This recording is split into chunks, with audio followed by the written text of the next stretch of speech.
or try for another video. And hello, ladies and gentlemen, we're here to try another video. This video is going to talk about a couple of things that we wanted to talk about. The last two videos were semi-serious, and this one is a little more serious. It's about good radio etiquette. How to do amateur radio the correct and right way. This is a video which gives the viewer the opportunity to understand amateur radio. Amateur radio is a thing that where you have to have a amateur radio license, and you have to take a test in order for you to get on amateur radio.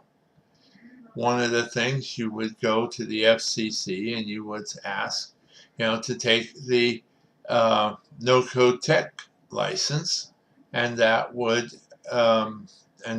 give you a No Code Tech, which would put you on 2 meters, 440, etc., etc.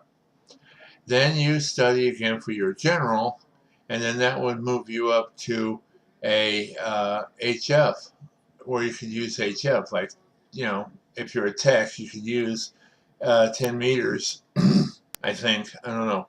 I'm not aware. But this was something that I thought I would bring to your attention. Also, amateur radio is a very good thing for emergency service. When other means of communications fail, amateurs can set their stations up out in locations where normally people wouldn't consider a radio to be set up. With battery backup power, you can set up your station to operate. If you have a full charge on your battery backup system, you can operate from your home QTH for several hours. And if you have a battery minder on your batteries, that will recharge your batteries. You can be on during the time of the emergency until the power returns. Because if you don't, your cell phone won't work. In a big emergency, your cell phone might not work. Your telephone might not work. And the things that you normally would use might not work either. Been trained in emergency service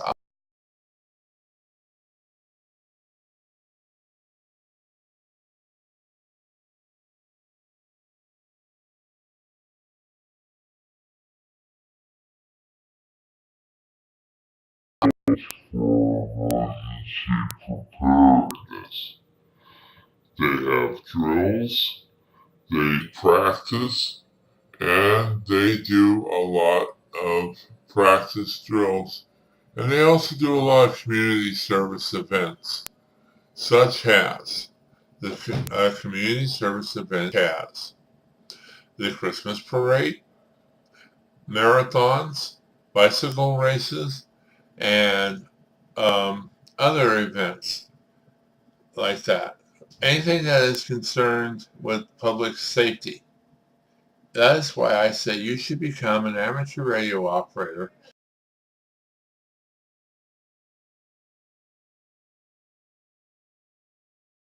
Yourself in an emergency.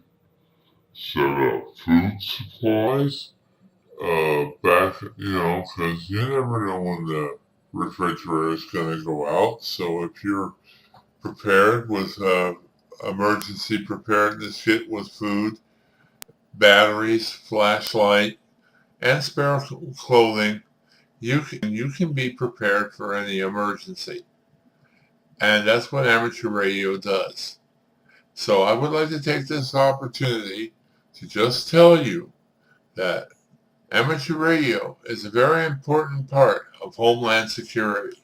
And I think that you would be well suited to try to learn amateur radio, and you don't have to have the code test anymore to take your license. All you need is to go in to a test session and pay a certain amount of money, take the written test and study for it, and take the written test. If you pass, you get your amateur radio license, which will be very, very important to you, and it can help you to talk to other people on various modes of communication. One of the modes I mentioned was HF.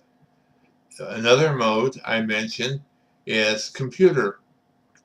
I am talking to you on a webcam on a computer, and I can talk on a program called Echolink that I can connect to a place called the Coffee Shop, and this coffee shop has many members from all over the world. Slovenia, UK, Quill, Mexico, and let's see, Sweden, and we have some from the Montana area, and we have a lot of amateurs who get on Echolink and talk in the coffee shop. And is a simple rule of what you do is you wait 5 seconds, and they have on the coffee shop now, they have a thing called the bridge. And that means instead of going to the top of the list, you go to the bottom.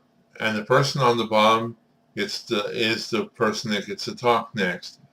Now, of course, if there is a new person that comes into the coffee shop, you recognize them immediately. And then they will pass it to the bottom of the list, and then it goes like an escalator going downhill all the time. New people are at the top, and then they come down, and then they go down. So I want to remind you that amateur radio is a fun and safe hobby.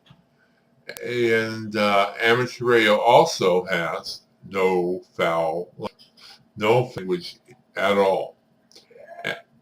And we're courteous, share a lot of good things. So I will now say good night and thank you for listening.